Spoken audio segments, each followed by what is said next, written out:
Olá pessoal, tudo bem? Estou aqui novamente, agora dessa vez, para lembrar uma história. Na verdade, vou falar em dois pontos.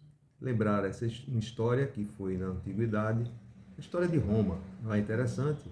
A primeira grande cidade conhecida na literatura, e ali surgiram os imperadores. Foi logo após a mitologia grega, segundo a própria história, ali existiam os deuses também, os deuses do Olimpo.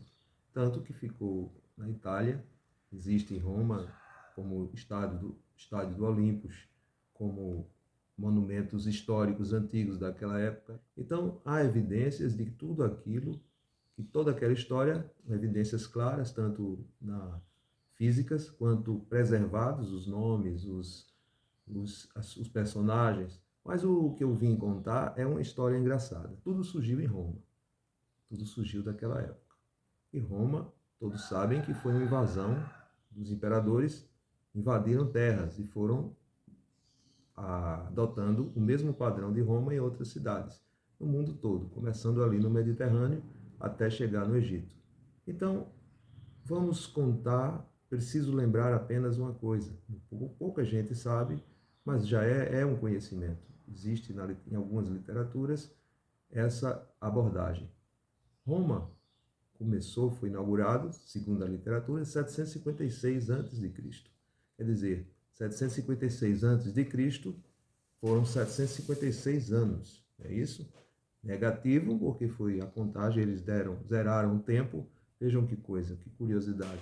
Roma zerou o tempo justamente na época de Cristo.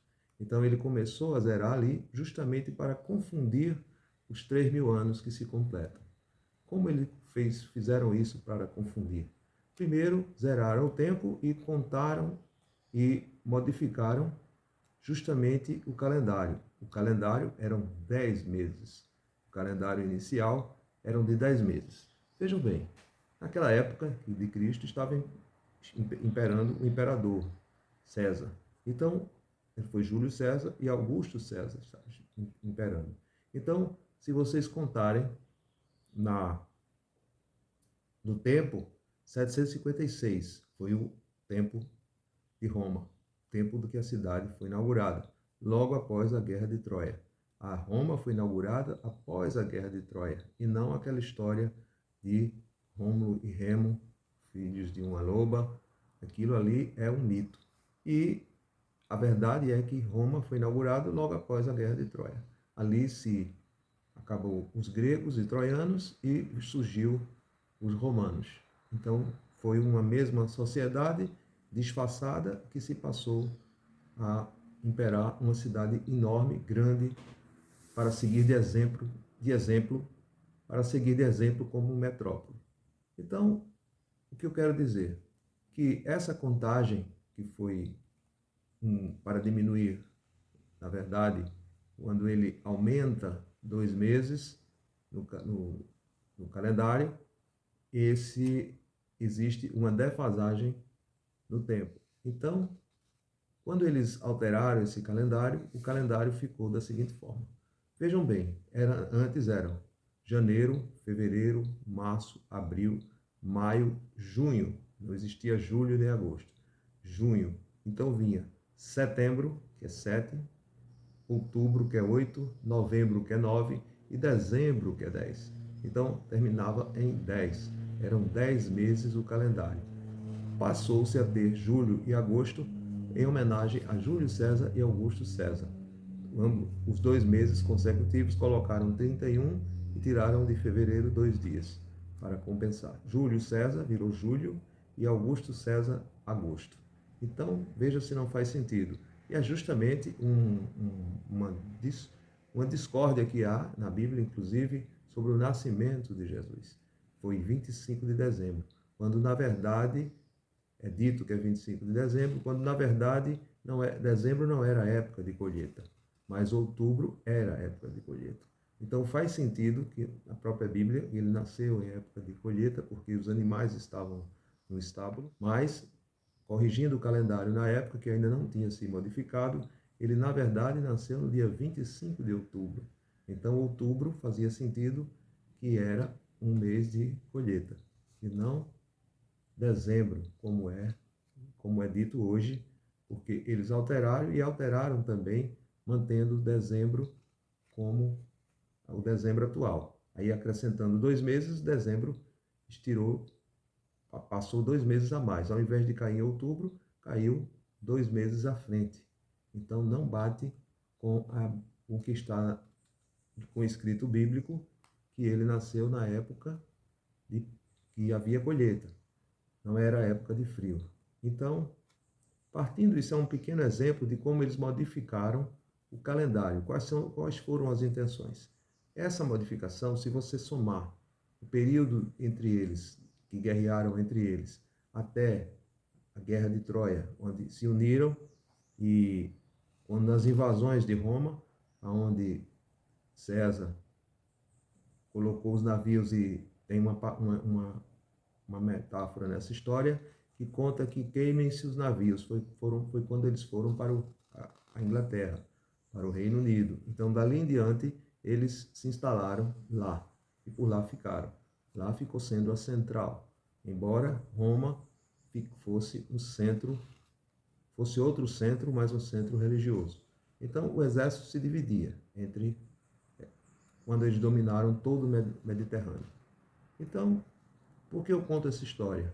Porque para vocês que fizeram as contas, vai entender que houve essa defasagem do tempo desde a época de Cristo e eles retrocederam no calendário, 200 e poucos anos, somados aos 756, que foi da inauguração de Roma, foi quando começou a rebelião. Então, o que o universo criador disse? Após 3 dias, vocês após 3 dias, vocês ressuscitarão. Que é vocês ressuscitarão?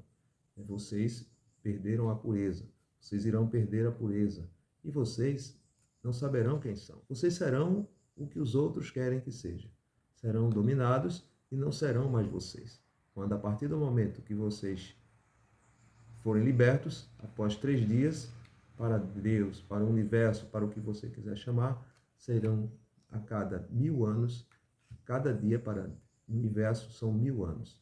Então passaram-se, está terminando agora, cumprindo-se agora os 3000 anos prometidos. Porque se você somar 2023 estamos praticamente, mais 756 e mais essa defasagem, que dá um cálculo de mais ou menos 200 e poucos anos, bate os 3000 anos. Essa confusão que fizeram no calendário, essas mudanças no calendário, a forma deles zerarem o calendário, inventaram o calendário, inventaram o relógio, inventaram o tempo para que nós tivéssemos ansiedade, para que nós marcássemos o passado e o futuro, quando na verdade só existe um tempo.